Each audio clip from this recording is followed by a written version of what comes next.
Hey guys, I'm Bruce. I'm a noob. Boy, it's been a long time since I put out a video. Sorry about that. 2021 is almost over.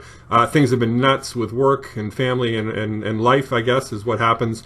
So this is going to be the first in a build series looking at this kit, the final production Pz.IV L70A. And this is a buddy build with Mann and Panzermeister36. Now, they got a wicked head start on me, so I'm playing catch-up over the holidays. We're not building one of these. The Pz.IV refers to the initial Vomog tank destroyer mounting the L48 7.5 centimeter gun, and that's the one we saw in the Pz.Kpfw and the late G Panzer IVs. It's also not one of these, and this is the evolution of that Vomog design to mount the L70 gun, starting in the summer of 1944 to respond to developments in Russian armor and get more penetrating power at longer range. This is what we're building, and a lot of people say this is a really ugly tank destroyer. I love it. I love improvised, thrown together, things held together with duct tape and bubble gum and paper clips, MacGyvered together. I think it's pretty sexy, and this is what we're going to be building. So let's talk a bit about the development. So the road to the Pz.IV 70A actually starts in the fall of '42 when Vomog was issued the initial contract to design a casement tank destroyer based on a modified Pz.IV chassis to mount the L48 gun, as we talked about earlier. That design process kind of went through several iterations, and eventually in early 1944, January, they started producing the original Pz.IV. Now, with developments in Russian armor, it was deemed necessary to increase range and penetrating power, which meant going from an L48 gun to an L70 gun. And so in the spring of '44, Vomog was told to actually look for options to mount the L70 gun on that Pz.IV, turning it into the Pz.IV L70V, V for Vomog. While Vomog was making final preparations to start producing the Pz.IV L70V, Alket was actually tasked to come up with a design that would allow them to produce more L70 equipped tank destroyers using relatively unmodified Pz.IV chassis directly off the assembly line from Nibelungenwerke, because they were the only factory at this point still producing Pz.IVs. So what Alket did was they took the superstructure design off the Vomog Jägerpanzer and essentially plunked it on top of the superstructure of a Pz.IV. They did have to modify the superstructure slightly to widen it to account for the fact that the Jägerpanzer IV superstructure was wider than the Pz.IVs. You can see here, though, on the prototype that the superstructure from the Pz.IV, while widened, was more or less the same design, less the bow machine gun. And the sides of it are actually vertical. They went away from this in the final design in that the sides were one piece sloped from the roof down to the fenders, which meant then that that front superstructure plate was no longer vertical on the edges. It actually had an angle to it. The reason, though, that they had to have a rise at all between the hull and the angled superstructure was because the fuel tanks of the Pz.IV-J are in the floor, and they were using Pz.IV-J hulls right off the assembly line at Nibelungenwerke, so these fuel tanks interfered with the breech of the gun if you tried to elevate this L70 gun completely. So they had to increase the height of the hull 38 centimeters, which gives it that kind of stepped profile and the higher profile than the Vomog version. Now, the initial plan was to produce 50 of these in August of 1944 by diverting 50 Pz.IV-J hulls at Nibelungenwerke off into the L70A assembly line. Because of delays, though, they only wound up producing 3 of them in August. Now, if you read Panzer Tracks about this vehicle, it talks about the fact that Zimmerit and the addition of side skirts were in production changes. So that suggests that those initial vehicles in August and maybe even some in early September would have had Zimmerit and would have had plate Scherzen, not the mesh Scherzen. By the time the war ended in May 1945, 277 of these vehicles had been built, and because they were being assembled at the same factory as the Pz.IV-Js at Nibelungenwerke, again, who were the only factory still making Pz.IVs by the summer of 1944, the evolution of the common components of the two vehicles tends to have evolved in a parallel path, although there are exceptions, and we will talk about those during the build. So let's get into the assembly, and like most tank kits, we're going to start with the suspension. This is the standard Dragon Pz.IV Smart Kit Bogey assembly. A couple of differences, though, specific to this kind of vintage of tank.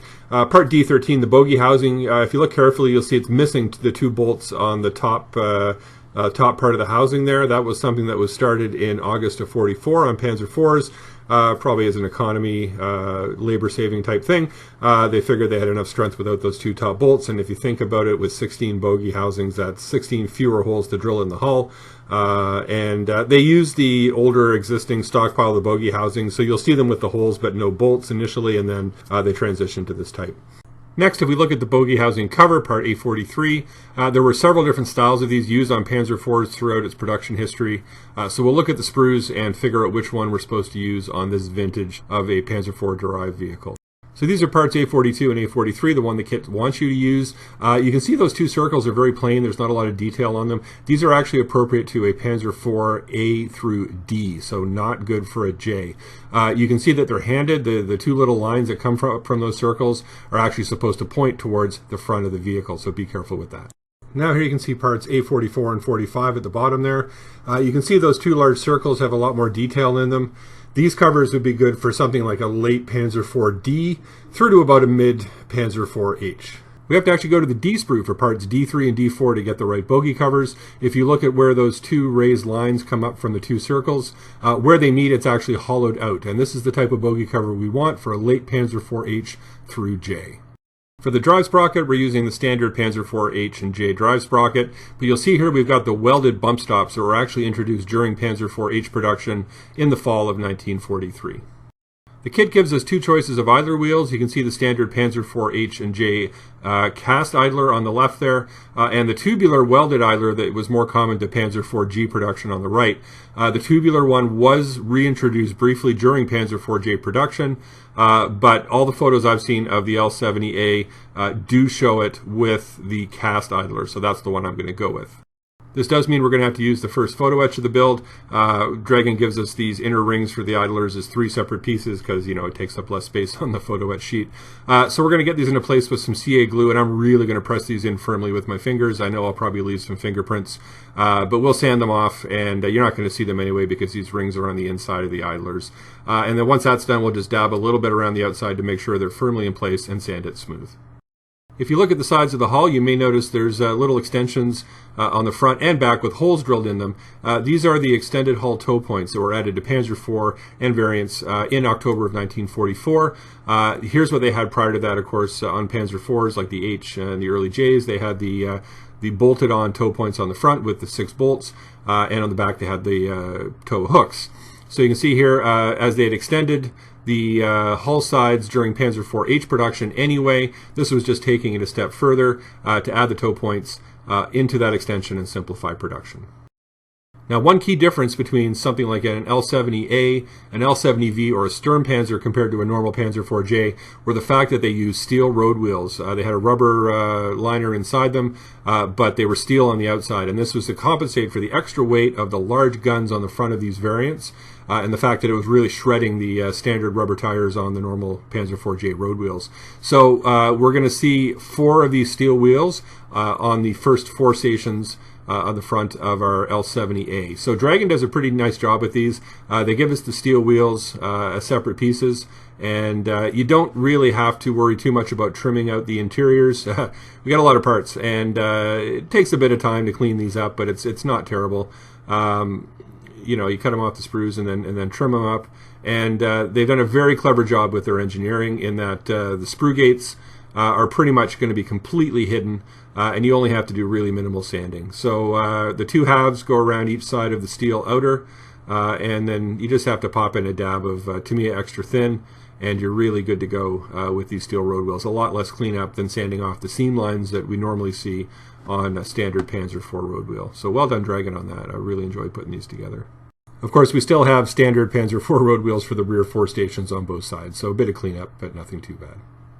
So steel road wheels were introduced into Panzer IV production in the fall of 1943 during the Aus-H production. It makes sense. It doesn't have any impact on the ride of the vehicle by going to steel return rollers, and it saves rubber, which of course is a valuable wartime commodity.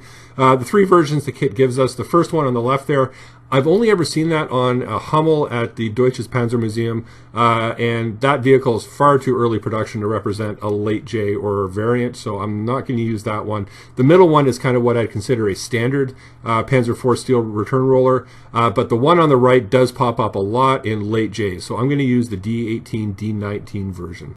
Probably more than any other feature, the fact that this vehicle has 3 return rollers on each side will identify it as a late or final production Panzer-IV or derivative.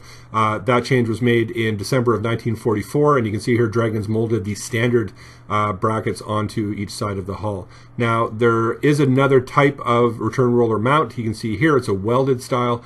I've heard this described as an interim stopgap solution introduced in the fall of 1944 to compensate for shortages of parts from the factories that were producing them. However, here it's mounted on a very, very late Panzer-IV, so you certainly could use this part, but you'd have to use aftermarket. Fuel filler cap is next. Part A16 is the correct part. There are a bunch of different styles of fuel filler caps on some of the various sprues. Don't worry about those. A16 is correct for this variant and date of Panzer-IV 70A.